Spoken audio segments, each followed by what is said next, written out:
I still remember standing outside my parents' house on that cold November night, my suitcase in one hand and my phone in the other, watching the raindrops slide down the windows. The lights were on inside. I could see shadows moving behind the curtains. My mom, my dad, probably my little sister too. They were all in there, and I was out here. Not because I had done something wrong, but because someone I trusted had decided to destroy my life with a single lie. That someone was Jessica, the daughter of my dad's best friend. And just like that, I became the villain in my own family's story. Before I tell you how a single lie destroyed my family and how the truth came crawling back, I would love to know where you are watching this from. Drop your city in the comments below. Hit that like button and subscribe, because this story has a twist you will not see coming. Now let me take you back to where it all started. My name is Timothy, and up until that night in November, my life was pretty ordinary. I was 25 years old, working as a software engineer at a small tech company in Portland, Oregon. Nothing fancy, but it paid the bills, and I enjoyed what I did. I had a decent apartment downtown, a reliable car, and a family that I thought would always have my back. My dad, Robert, was a retired engineer who spent his days working on old motorcycles in the garage. My mom, Linda, taught third grade at the local elementary school and had this way of making everyone feel like they mattered. Then there was my little sister, Sarah, who was in her junior year of college studying biology.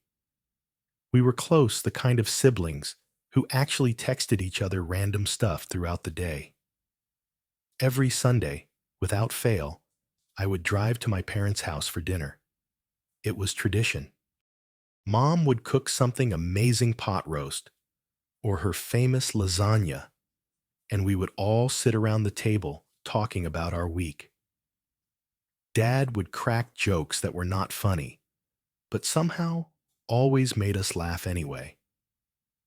Sarah would complain about her professors or tell us about whatever drama was happening in her dorm. It was normal.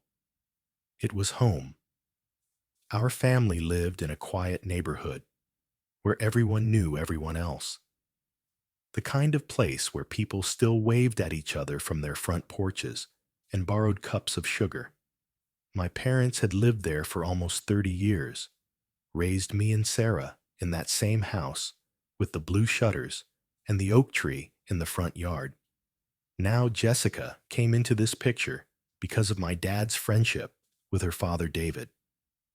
They had been best friends since college, the kind of friendship that spans decades. David was around our house all the time when I was growing up. He would come over for barbecues, help my dad fix things, watch football games in our living room. Naturally, our families were close. David had one daughter, Jessica, who was 2 years younger than me. We knew each other growing up, but we were never particularly close. She had her own friends, her own life, and honestly, we did not have much in common. That changed a few months before everything fell apart. Jessica had just graduated from college and was struggling to find a job in her field, which was marketing. She started reaching out to me, asking for advice about resumes, cover letters, how to network. I figured it was the decent thing to do, help her out. After all, she was practically family. Plus, I remembered how stressful job hunting had been for me a few years back. We met up a few times at a coffee shop near my office. I would look over her resume, suggest changes, tell her about companies that might be hiring. Our conversations were always professional, always about work. I kept everything polite and respectful because that is just who I am. I never thought about Jessica in any romantic way. She was David's daughter, someone I had known since she was a kid. There was nothing more to it than that. Then one afternoon in late September, Jessica called me. Her voice sounded strange, kind of shaky and urgent. She said she needed to see me right away, that something was going on, and she did not know who else to talk to. I was a little concerned, so I agreed to meet her at our usual coffee spot that same evening. When she showed up, she looked exhausted. Dark circles under her eyes, hair pulled back in a messy ponytail, like she had not been sleeping well. We sat down with our coffees, and she started talking about how overwhelmed she was feeling. She did not give me specifics, just said she was dealing with some personal stuff that was really stressing her out. I listened, tried to be supportive. I told her that whatever was going on, she should probably talk to her dad, or maybe see a counselor if things were really bad. She thanked me for being there and said it meant a lot to have someone she could trust. Looking back now, I can see that conversation was probably her testing the waters, figuring out if I would be an easy target for what she was about to do. But at the time, I just thought I was being a good friend. I finished my coffee, we said goodbye, and I went home, thinking I had done something helpful. I had no idea that a few weeks later, my entire world would implode. It happened on a Friday night in early October. I was at my apartment, working late on a project that was due the following Monday.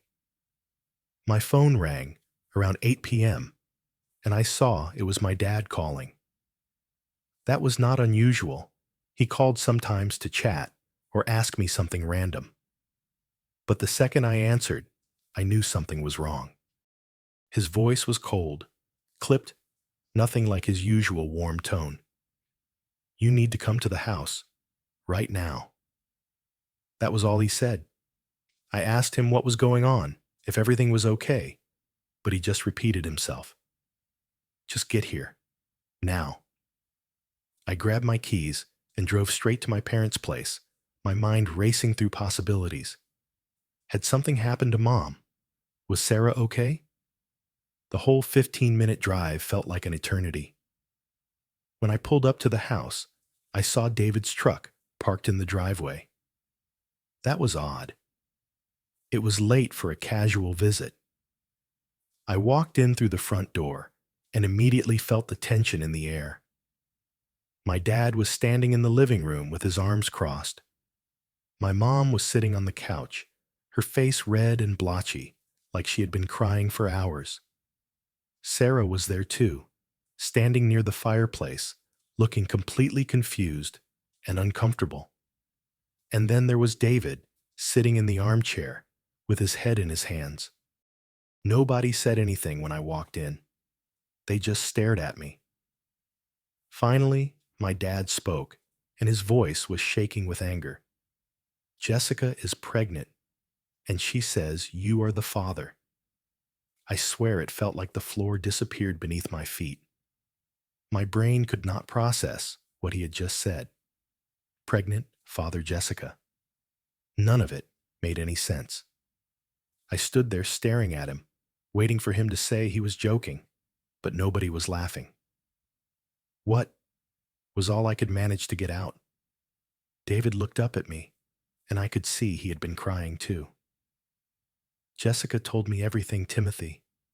She said you two had a night together back in August." August. I tried to think back to August. What had I even done in August? I had gone to a music festival with some friends from work. I had helped my parents move some furniture. I had met Jessica for coffee exactly once that month to go over her resume. That was it. There was no night together. There was nothing. "That is not true," I said, my voice rising. I have never done anything with Jessica. We met a few times for coffee about her job search. That is it. I swear." My dad shook his head. "Jessica has no reason to lie about this. She is terrified. She is in a terrible situation, and she told us the truth. I looked at my mom, hoping she would believe me, but she would not even meet my eyes. She just sat there crying into a tissue. I turned to Sarah, my little sister, who I thought knew me better than anyone. She looked at me with this expression I had never seen before, like she was not sure who I was anymore. "I am telling you the truth," I said louder this time. "I did not do this. I did not sleep with Jessica. I would never do that." David stood up, his hands clenched into fists. "My daughter is 23 years old and pregnant, and she specifically named you. Why would she lie? What would she have to gain from lying?" That was a good question, and I did not have an answer. Not yet, anyway. "Let me talk to her," I said. "Let me talk to Jessica directly, and we can sort this out." "Absolutely not," David said immediately. "She is at home. She is barely holding it together. I am not letting you anywhere near her." My dad jumped in. "You have disgraced this family, Timothy. David is my best friend. Do you understand what you have done? How could you do this to him, to his daughter?" I felt like I was in a nightmare, the kind where you are screaming, but no sound comes out. I tried again, to explain, to make them understand that I was innocent. But the more I talked, the guiltier I seemed in their eyes. It was like they had already decided I was lying. "We need to do a DNA test," I finally said. "When the baby is born, we can do a test, and it will prove I am not the father." My dad actually laughed, but it was a bitter, angry laugh. "We do not need a test. Jessica has been very clear about what happened." I looked around the room at all these people who were supposed to love me, supposed to know me, and realized that none of them believed a word I was saying. My mom was crying. Sarah was avoiding my gaze. David looked at me like I was a monster. And my dad, the man who had taught me how to ride a bike and throw a baseball, was looking at me with pure disgust. "I think you need to leave," my dad said quietly. "Dad, please. Leave. Your mother and I need time to think about this. Just go." I stood there for another moment, hoping someone would speak up for me, hoping someone would say they believed me. But nobody did. So I turned around and walked out of that house, got in my car, and drove away. I did not know it then, but that was the last time I would set foot in my childhood home for months. The days that followed were some of the darkest of my life. I tried calling my parents multiple times, but nobody answered. I left voicemails that went unreturned. I sent text messages that were ignored. It was like I had been erased from the family overnight. Sarah finally texted me about a week later. All she said was, "Everyone needs space right now. Mom and Dad are really hurt. Just give it time. Give it time." Time for what? For everyone to realize I was telling the truth. How was time going to fix this? When nobody was even willing to listen to me, I felt completely isolated. I could not focus at work. I barely slept. I kept running through every interaction I had ever had with Jessica, trying to figure out why she would do this to me. We had never argued. I had never done anything to hurt her. I had only tried to help her find a job. Why would she choose me to pin this on?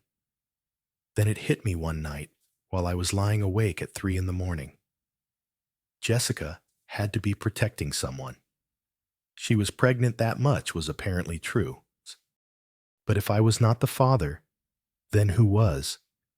And why would she be so desperate to hide the real father's identity that she would destroy an innocent person's life? I decided I could not just sit around waiting for people to believe me. I needed to take action. I needed to find out the truth and prove my innocence. So I did something I never thought I would have to do. I hired a lawyer. His name was Marcus, a family law attorney who came highly recommended by a guy I worked with. Marcus was in his 50s, had been practicing law for over 20 years, and had seen pretty much everything. When I told him my story, he did not seem shocked at all. He just listened, carefully, took notes, and then gave me his professional opinion. The good news is DNA does not lie, Marcus said. Once the child is born, we can petition for a court-ordered paternity test. If you are not the father, which you say you are not, the test will prove it conclusively. And until then? I asked. Until then, you wait, and you document everything. Every attempt you make to contact your family, every interaction you have with anyone related to this situation. Keep records of everything. It was not the immediate solution I was hoping for, but it was something. At least there was a plan. I also started doing some investigating of my own. I reached out to a mutual friend named Kyle, someone who ran in the same social circles as Jessica. I asked him as casually as I could if he knew anything about Jessica's personal life. Did she have a boyfriend? Had she been dating anyone recently? Kyle thought about it for a minute, then said, "Yeah, actually. She was seeing this guy Brandon for a while. They dated for like 6 months, but broke up at the beginning of summer. It got kind of messy from what I heard." Brandon. That was a name I had never heard before. I asked Kyle what he knew about him. "Not much," Kyle said. "I met him once or twice at parties. Seemed like kind of a jerk, honestly. One of those guys who is always talking big, but never follows through on anything. I heard he had some problems, like maybe he was into some sketchy stuff, but I do not know for sure." This was starting to make sense. Jessica had dated this Brandon guy, they broke up, and now she was pregnant. If Brandon was the father, and he had refused to take responsibility, or maybe even disappeared completely, Jessica would have been in a panic. She was young, scared, probably ashamed. She needed someone to blame, someone who seemed safe and reliable and would not fight back. She had chosen me. At the end of October, I made a decision. I was tired of waiting, tired of playing by everyone else's rules. I needed to talk to Jessica face to face. I knew David would never allow it, so I decided to go directly to their house at a time when I knew David would be at work. I drove over there on a Tuesday afternoon. David worked at a construction company and usually did not get home until after 5. I parked down the street and walked up to the door, my heart pounding. I rang the doorbell and waited. Jessica opened the door. When she saw me, her eyes went wide, and she took a step back. "Timothy, you should not be here," she said. "I just want to talk," I said, keeping my voice calm and level. "I am not here to yell at you or cause any trouble. I just need to understand why you did this." She looked over her shoulder like she was checking to make sure nobody else was home, then looked back at me. Her hand went to her stomach, which was just starting to show a small bump. "I told the truth," she said, but her voice wavered. "No, you did not," I said. "And we both know it. I have never touched you, Jessica. We have never been anything more than acquaintances. So why did you tell everyone I am the father of your baby?" Tears started streaming down her face. "You do not understand what it is like." "Then explain it to me," I said. "Help me understand why you would ruin my life like this." She was shaking now, crying hard, but she would not answer my question. I took a deep breath and said what I had come there to say. When that baby is born, I am going to request a DNA test, a legal one through the courts. And when it comes back, showing I am not the father, everyone is going to know you lied. Your dad, my parents, everyone. You need to tell the truth now, before this gets any worse. Jessica looked terrified. You do not get it. I did not have a choice. What does that mean? Who are you protecting? But she just shook her head and stepped back inside. You need to go. Please just go. And then she closed the door in my face. I walked back to my car, feeling more convinced than ever that there was more to this story. Jessica was scared, that much was obvious. But she was not scared of me. She was scared of whoever the real father was, or maybe just scared of the truth coming out. The next few months were brutal. It was winter in Portland, which meant constant rain and gray skies that matched my mood perfectly. I threw myself into my work, taking on extra projects, staying late at the office. Anything to keep my mind occupied. Sarah texted me occasionally just to check in, but she was careful not to take sides. I appreciated that she still talked to me at all, even if she could not openly defend me. I spent Thanksgiving alone in my apartment with takeout Chinese food. Christmas came and went without a single call from my parents. I drove by their house on Christmas Eve and saw all the lights up, saw cars in the driveway, imagined everyone inside laughing and opening presents. Without me. But through it all, I held on to one thing: the truth. I knew I was innocent, and I knew that eventually the DNA test would prove it. I just had to be patient. I just had to wait. In early February, I got the call from Marcus. Jessica had given birth to a baby boy. That meant we could finally move forward with the paternity test. Marcus filed the necessary paperwork, and despite some initial resistance from David's lawyer, the court ordered the test to proceed. The process took about 2 weeks. They took a sample from me, a sample from the baby, and sent everything to a certified lab. Those 2 weeks felt longer than the entire previous 4 months combined. I could barely eat. I could barely sleep. Everything was riding on this result. Finally, on a cold Tuesday morning in late February, Marcus called me. Timothy, we got the results. My heart was racing so fast, I thought it might explode. And you are not the father. 0% probability. It is not even close. I sat down on my couch and put my head in my hands. Relief washed over me like a wave so intense I almost started crying. I was not the father. The test proved it. I had been telling the truth all along. I am sending the official results to your parents and to David today, Marcus said. This should clear everything up. About an hour later, my phone rang. It was my dad.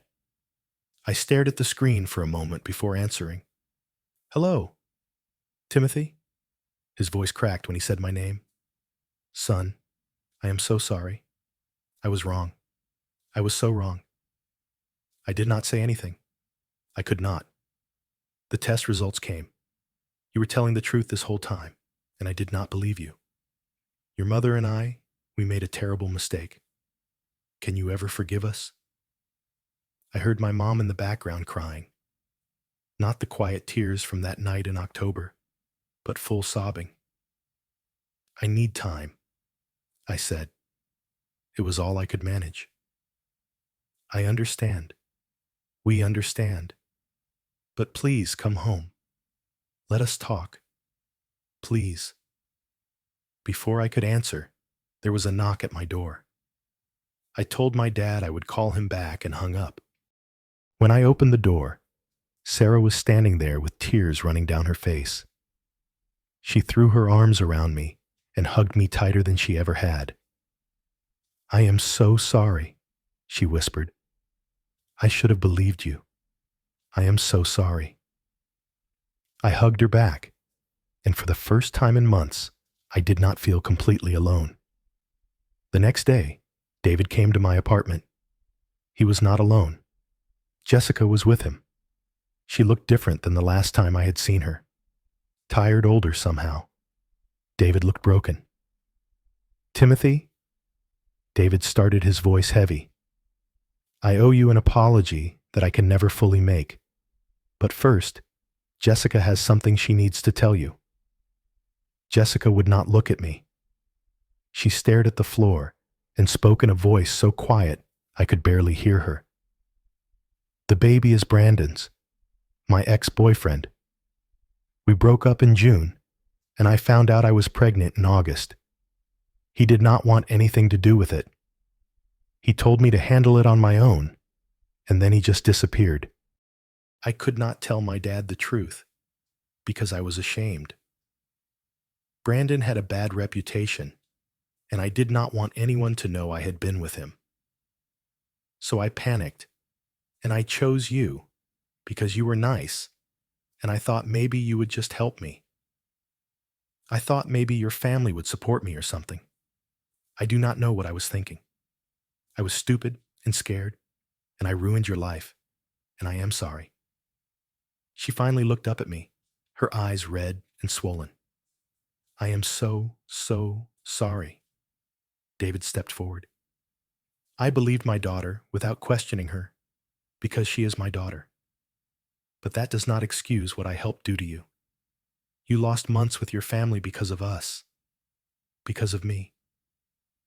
I cannot take that back, but I want you to know how deeply sorry I am." I looked at both of them, these two people who had turned my world upside down, and I did not feel anger anymore. I just felt tired. "Jessica," I said slowly, "you made a choice that hurt a lot of people. You hurt me. You hurt your dad. You hurt my family. I hope you learn something from this. I hope you learn that lying to protect yourself only makes things worse in the end." I turned to David.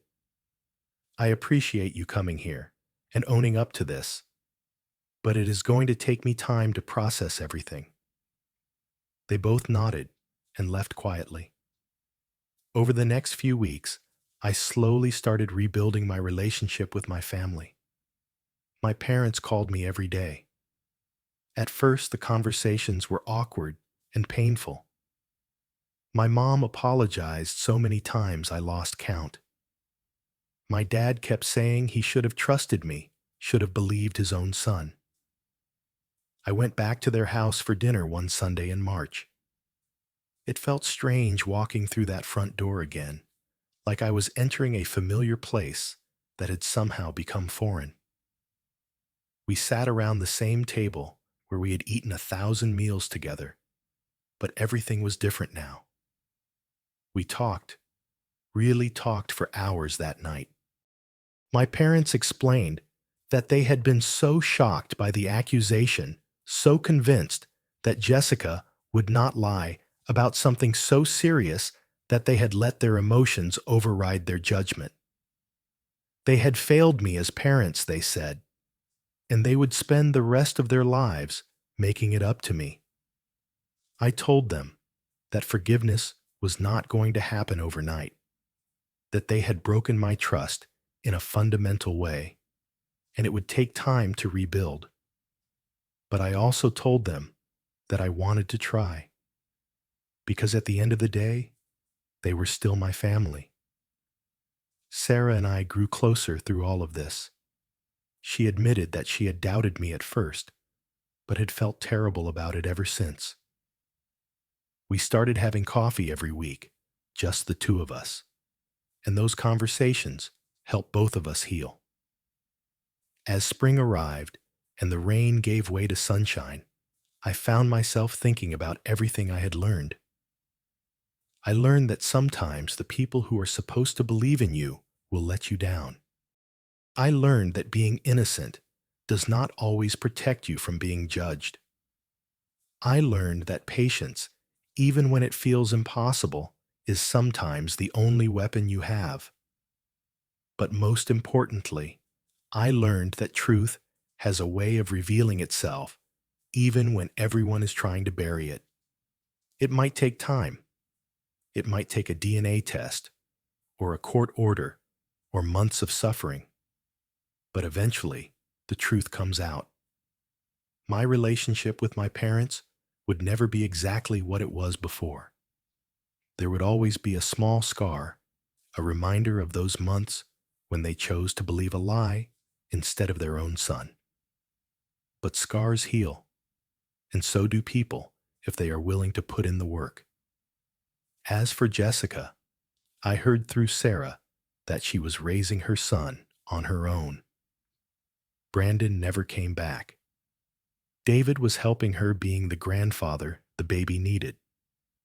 I did not have any contact with them after that day at my apartment, and I was okay with that. I did not need an apology from Jessica anymore. I had already moved on. Looking back now, almost a year later, I can see that experience changed me in ways both good and bad. It made me more cautious about trusting people, sure, but it also made me stronger. It taught me that I could survive something that felt impossible to survive.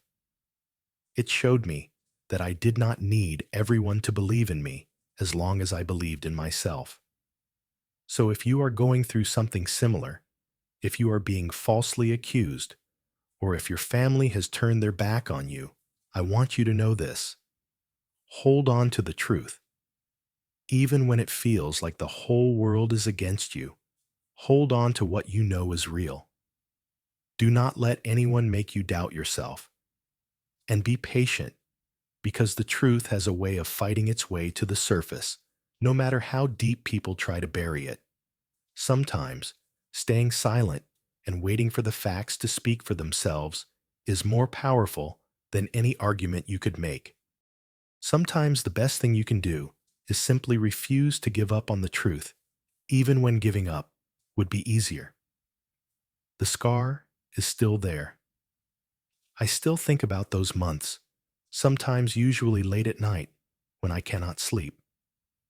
I still remember standing outside my parents' house in the rain, but I also remember the moment Marcus called with those test results. I remember Sarah hugging me at my door. I remember my dad's voice cracking when he apologized. And I remember learning that in the end, the truth does not need you to defend it aggressively. It just needs you to hold on to it long enough for everyone else to catch up. That is my story. That is what happened when my parents disowned me over a false accusation, and how a DNA test changed everything. Now I want to hear from you. Have you ever been falsely accused of something? How did you handle it? Drop your story in the comments, because I know I am not the only one who has been through something like this. And if this story resonated with you, please hit that like button and subscribe to the channel. Share this video with someone who might need to hear it, someone who is going through their own battle with the truth.